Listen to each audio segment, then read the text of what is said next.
Hi guys, so this is my help video for the next piece of work set, which is about car safety and collisions. I'm going to go through the task and then give you some help and then look at the task again and then show you a grid where you can access resources. So the learning outcomes today for bronze, I want you to be able to describe how 3 car safety devices are used within a car. So it's just really straightforward. What happens when you crash? Just what do they do? And then what they're there to protect. But then for silver, be able to describe how those car safety devices actually help prevent serious injury to occupants. Thinking about something called the force per second. So that is explained more in the video. And then be able to carry out realistic calculation of the force per second for a car collision. That will be a gold outcome. So looking at that's more of the deeper learning there. Presentation ideas that you can present your work on is maybe a video upload, so you can make a video if you wanted to. If you like making posters, you can split poster into 3 sections, 1 for each device. If you prefer to just do more straightforward writing, I thought you could make a safety leaflet that so the audience for that would be customers in car dealerships, just really simply explaining how those car safety devices work. You have to choose 3 devices. This is a list that I've come up with, so you can have seat belts, safety helmets, so thinking about racing safety helmets in cars, baby and child car seats, airbags, crumple zones and roll cages. The ones you'll find most information on will be seat belts, airbags and crumple zones. The ones that are talked about in the Caboodle book are seat belts, safety helmets and baby and child car seats. Okay. So the job of a safety device in a car really is to slow down the time of a collision. What most students talk about when they talk about this incorrectly is they talk about safety devices absorbing the impact or stopping the impact. That's not quite what they do. Although they do dissipate energy, their main job is to, when the collision happens, is to slow that collision down. And what that enables the force to do is to be spread over a longer period of time. So I'll demonstrate that in a moment for you. So by slowing down the collisions, the huge forces can be spread over a long period of time, rather than getting the full force impacting really quickly. So if you're looking in an exam question, if they're asking you about this, what you want to be talking about is the time of the collision, rather than talking about the objects stopping the impact. Okay, so the following videos I've tried to explain that to you. So here's the first one.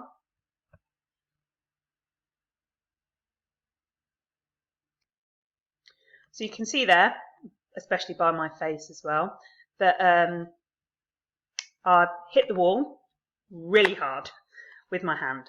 So the force that I'm hitting the wall with has hit the wall and been stopped incredibly quickly, because that wall has provided an equal and opposite force on my hand and stopped my hand very, very quickly. I'm going to do the same thing, but I'm going to use a cushioning device, i.e. a cushion. Now what people might think is that the cushion is soft, and so they might write something about it stopping the impact, or it's just soft or something like that. What the cushion does is it increases the time of impact. Because it cannot provide such a big force to stop my hand is slowing down for a longer period of time. So rather than it being an instant stop where all the force is applied very quickly, it is a longer time, and so the same force, because I'm still hitting the wall with the same force, but that same force is applied over a longer period of time. So I'm going to show you that using so that's a little bit like an airbag. Looking at padding in airbags here, I must say that no dollies were hurt in the making of this video.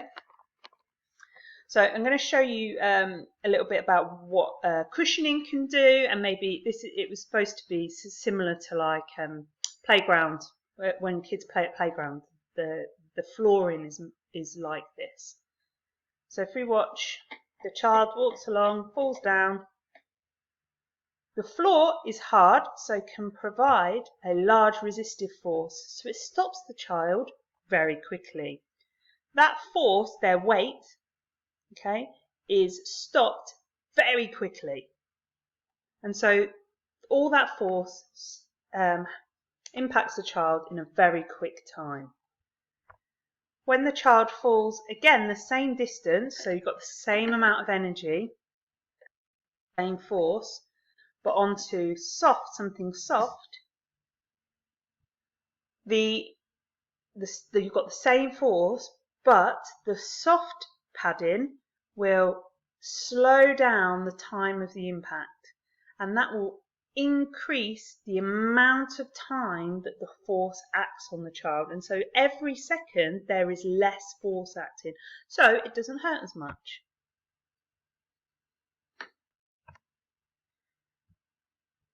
Then the next one. This one is supposed to represent like safety helmets in racing. So I'm going to drop the baby on its head. Don't recommend you do this with real babies. Okay, so the force on the head, okay, was stopped very, very quickly by the hard floor. So all that force acts in a very short amount of time.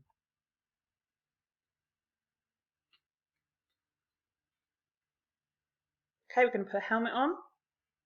Now helmets have got cushioning inside, so although they feel hard, what they actually do is act a bit like the carpet, but a harder carpet. So they absorb some of the energy, but they also will, when the child's head hits it, they will deform and squash, like this, okay? If you look at me in the corner, they will deform and squash.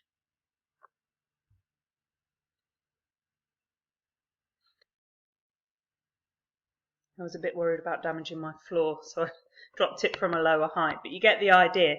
If you look at the bottom corner, because the cushion is squashing, you've got the same amount of force but acting over a much longer time. So how does that look mathematically? Okay, so I'm going to talk you through my calculation. Here's the wall. I'm drawing the wall. This is my hand going to hit the wall. Now when there's nothing between my wall and my hand, I'm making up a force. I'm going to say the force is 100 newtons that I'm hitting the wall with. And I'm going to say that the time it takes to stop my hand is 0.5 seconds. So I hit the wall with a force of 100 newtons, and the time it takes to stop my hand is 0.5 seconds. Now that's a little bit unrealistic. It would be much quicker than that, but it was nice numbers to show you. So what I'm going to calculate now is how much force do I get for every second of time? So the force per second. So I'm going to divide 100 by 0.5. So force divided by time will give you the force per second. And 100 divided by 0.5 is 200 newtons per second. So in that collision, I'm going to feel, for every second, I'm going to feel 200 newtons. Now I'm going to draw the same situation with the wall and my hand, but there's a cushion. So the cushion is soft, so the time taken to stop will be longer, but the force I'm hitting the wall with is the same. So I'm hitting it with 100 newtons, but the time, I've doubled the time, it's going to be 1 second. So then I'm going to do the same calculation to figure out the force per second. I'm going to divide the force of 100 newtons by the time of 1 second, and I get 100 newtons per second.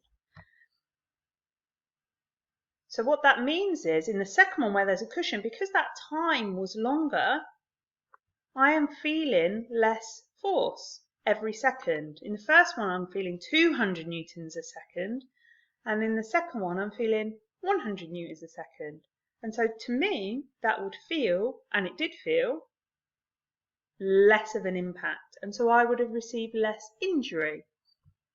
So all the devices that we've talked about, or that you're going to look at, they increase the time of the impact, The force is the same, but because the time has increased, there are less newtons every second, and so there is less chance of injury to the occupants of the car. Looking at the task again, your task, bronze, be able to describe how 3 car safety devices are used. Be able to describe how those car safety devices actually help prevent serious injury to occupants, thinking about the force per second. For silver, so if you're describing the time increasing, then you are meeting this target here. If you can then carry out a realistic calculation, and you might want to use the work you've done on momentum to do this, you can. Now your presentation ideas, again you've got those there, and then here are your choice of safety devices.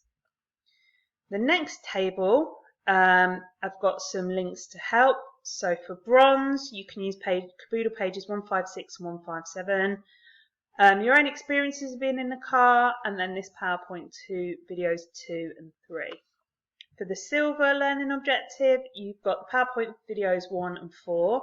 You've got some information on Bite Size, so this is a link to Bite Size. This is a link to a good ClickView video that goes through Newton's laws, and then the last one is a YouTube video about collisions. And then this one, the gold one with the calculation, this is a link to a free ClickView video that has some example calculations on it. I'm also going to add one to this, which isn't here now, which is Caboodle pages 158, I think it's the pages before, so I think it's 154 and 155, but I'll check that and I'll add it to the gold one, where it goes through doing one of those calculations, so you can use that to help you. Okay, if you have any questions at all, I've sent this to your teacher so you can ask them for help. But you can email me for help as well. I can't read your comments on Show My Homework because I get all of your comments in one go, and it's like 250 comments. So if you want to email me and ask for help, you can, but you can also preferably ask your teacher first. Okay, thank you. Bye.